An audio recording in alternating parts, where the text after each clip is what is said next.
আমি গাড়ী চলাই থাকোঁতে বিভিন্ন ধৰণৰ মানুহ লগ পাওঁ, ভাল বেয়া, কিছুমানে পইচা কমকৈ দিয়া বেছিকৈ দিয়া, বিভিন্ন ধৰণৰ মানুহ লগ পাওঁ। মানুহক আজি এনেকুৱা এজন মানুহ লগ পালোঁ, মই নিজে আচৰিত।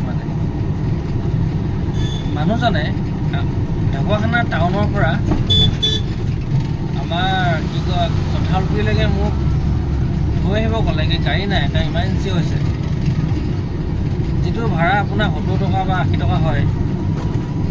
মই মানুহজনক ইমাৰ্জেঞ্চি হোৱা দেখি মানুহজনক মই লৈ আহিলোঁ, ভাড়া কথা নাপাতিলোঁ যেতিয়া কি মানুহজনক মই তাত থলোঁগৈ, থোৱাৰ পাছত মানুহজনে মোক ক'লে মই কিমান টকা লাগে কোৱা। বোলো নহয়, মোক ভাড়াটো দিয়ক বুলি ক'লোঁ মই।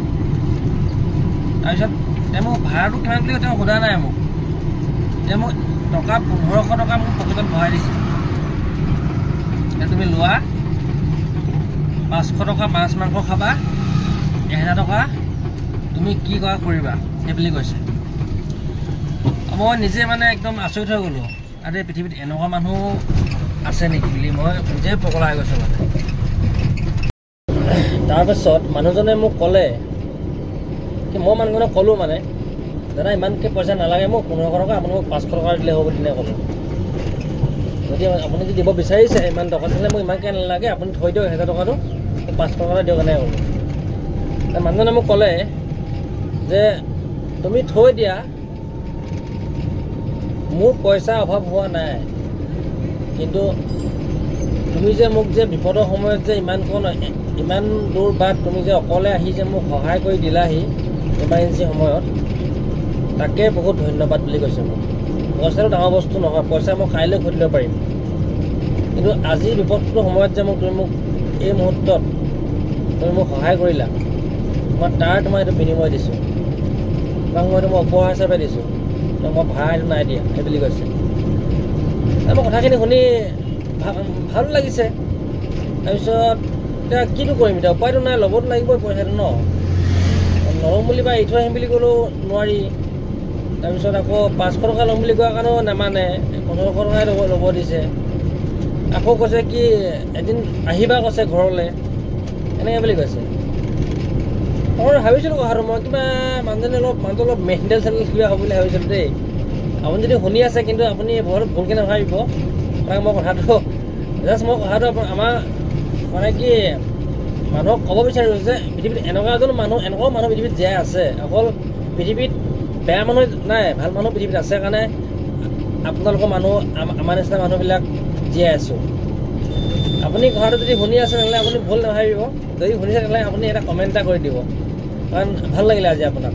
মোক পইচাটো দিয়াৰ কাৰণে ভাল লগা নাই, কথাখিনি শুনি মোৰ ভাল লাগিলে। হয়, আপোনাক মই সহায় কৰিছোঁ, আপুনি মোক তাৰ বিনিময়টো মোক পইচা যাবি দিছে, এইটো মোৰ ভাল লগা নাই, কিন্তু পইচা ল'ব নালাগিছিল, কিন্তু মই ল'লোঁ কাৰণ মোৰ কিবা এটা কষ্ট হয় আৰু চাৰ্জটো গুচি যায়, কাৰণ দিনটো মোৰ হাজিৰা কথা আছে, সেইকাৰণে পইচা ল'বলগীয়া হ'ল।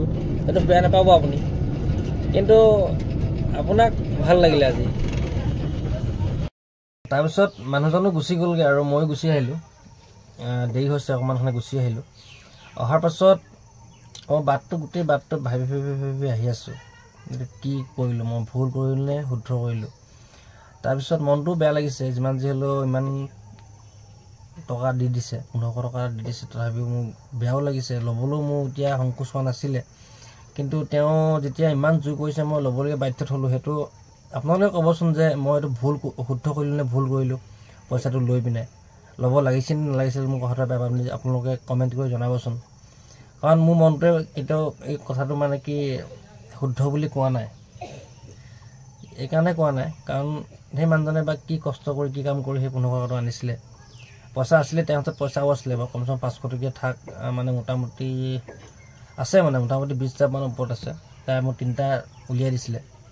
তাৰপিছত মই মনতে ভাবিছোঁ কথাটো যে মানুহজন কিবা মেণ্টেল নিচিনা বুলি মনতে মই ভাবিছোঁ, এতিয়াও ভাবি আছোঁ। কাৰণ কেলৈ অকণমান এনেকুৱা ধৰণৰ বুলি মই মনতে এনেই আলোচনা কৰিছোঁ, মনতে মোক কৈছে এনেকুৱা ধৰণৰ হ'ব পাৰে বুলি। আজিকালি দিনত বা মানুহে ইমান বেছিকৈ পইচা কাক নিদিব পাৰে কওকচোন, আপোনালোকে দিব নোৱাৰে ন, কোনোবাই দিব পাৰে যে। আপুনি মোক দিব পাৰিব জানো 1500 টকা বিনা কাৰণত? ভাড়াটো দিছে, সেইটো মানিছোঁ ভাড়াটো ধৰি লওক মোক 100-200 টকা দিছে মানিছোঁ দেই তাৰ ওপৰত যদি মই আকৌ পইচা দিয়ে 1500 টকা দিয়ে কিবা কৰি দিয়ে সেইটো ভাল মানুহ দিব জানো কেতিয়াও নিদিয়ে ভাল মানুহ কাৰণে মোৰ মনত অকণ ডাউট লাগি আছে কথাটো আপোনালোকে যদি সময় পায় ভিডিঅ'টো চাই মোক কথাটো ক'বচোন যে মই শুদ্ধ কৰিলোঁ নে ভুল কৰিলোঁ